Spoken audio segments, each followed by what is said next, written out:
સુરતમાં દર વર્ષની જેમ આ વર્ષે પણ આહી સમાજ દ્વારા સમૂહ લગ્નનું આયોજન કરાયું હતું। 30મા સમૂહ લગ્નોત્સવમાં 255 યુગલોએ પ્રભુતામાં પગલાં માંડી સ્વચ્છતાના સંકલ્પ લીધા હતા। સુરત આહી સમાજ સેવા સમિતિ સુરત દ્વારા આજરોજ 30મો સમૂહ લગ્ન સમારોહ યોજાયો હતો।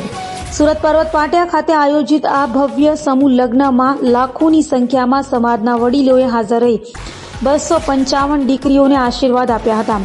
આહી સમાજ દ્વારા 30મો સમૂહ લગ્નોત્સવ યોજાયો હતો। તો અત્યાર સુધી 3000 દીકરીઓના સમૂહ લગ્ન કરાવ્યા છે।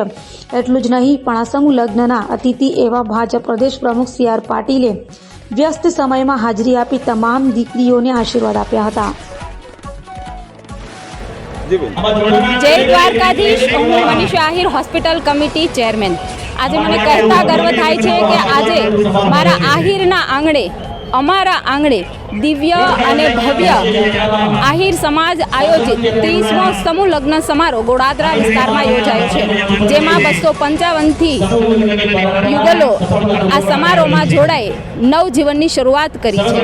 ત્યારે આ કાર્યક્રમ આદરણીય પાટીલ સાહેબના અધ્યક્ષસ્થાને યોજાયો છે અને જેમાં ગુજરાતભરમાંથી 300થી પણ વધારે આગેવાનો આ નવ યુગલોને આશીર્વાદ આપવા માટે પધાર્યા છે। ત્યારે વિશેષ આનંદ એટલા માટે થશે કે આજની યુવા પેઢીમાં જે સમજણ છે, પોતે ડોક્ટર, એન્જિનિયર હોવા છતાં પણ આ સમૂહ લગ્નમાં જોડાય, સમાજનું મહત્વ જળવાઈ રહે, સમૂહ લગ્નનું મહત્વ જળવાઈ રહે તેવો મેસેજ આજની આ યુવા પેઢી આપી રહી છે, જેને હું વિશેષ અભિનંદન પાઠવું છું।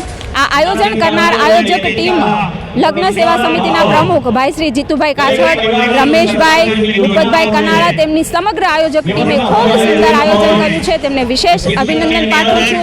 અને 1 લાખથી પણ વધારે આ અવસરે મારો આહિર સમાજ ઉપસ્થિત રહ્યો છે અને આ પ્રસંગે 10,000થી પણ વધારે સ્વચ્છતાના શપથ લીધા છે। આદરણીય વડાપ્રધાન હંમેશા સ્વચ્છતાના આગ્રહી છે, એટલા માટે આ સમાજે, મારા સમાજે સ્વચ્છતાના શપથ લઈ એક જાગૃતતાનો પણ સંદેશો પાઠવ્યો છે, જેનો મને વિશેષ ગર્વ છે। જય દ્વારકા।